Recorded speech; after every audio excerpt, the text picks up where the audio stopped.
Біз Мазари-Шариф қаласында жүрміз. Бұл Ауғанстанның солтүстігіндегі ең ірі деген сауда және өнеркәсіп торабы. Балық провинциясының орталығы. Өзі 360 метр биіктікте орналасқан. Тағы басқа не айтуға болады? Мұнда бастысы қазақтар тұрады. Сонау қиын-қыстау кезеңде Қазақстаннан көшіп кеткен ағайындарымыздың мұнда 6 отбасысы тіршілігін кешіп жатыр.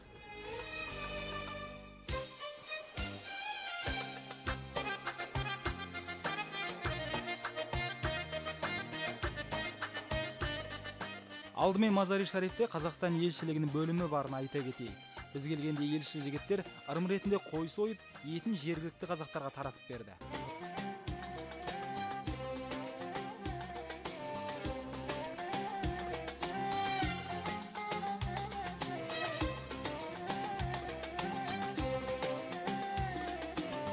Осы қойдың еті түскен қазанды үйді іздеп, біз де бара қалдық.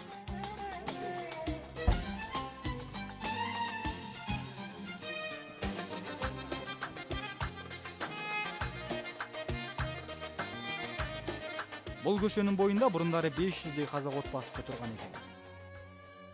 Араласып жерді қайту ауыл болып бәріміз. Көбісі көшіп кетті қазір? Кетті бәрі кетті. Түркия кетті, Қазақстан кетті. Қазір Ауғанстан бойынша қалған қазақтар саны 135 адам.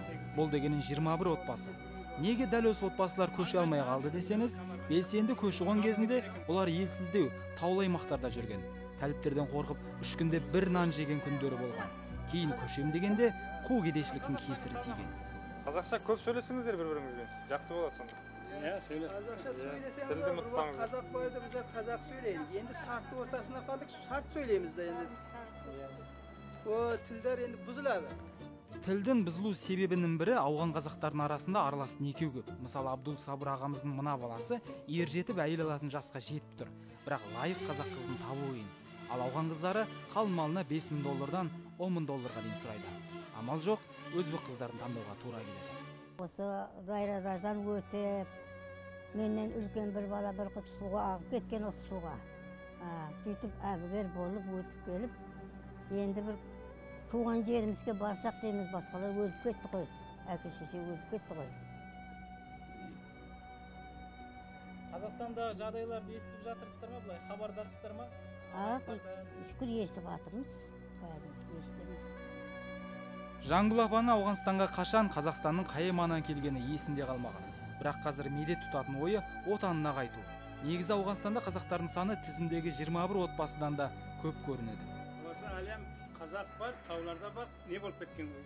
Өзбек болып кеткен, сарт болып кеткен. Саншайрек деген жер бар, Қазақ Малик дейді атына.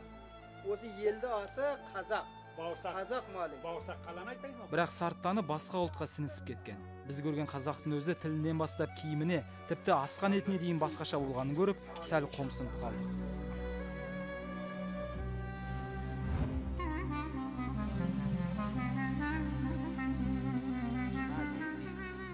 Қазақстанға тек қазақтар ғана қайта алмай жүрген жоқ. Қызық болғанда ауғандар да бар екен.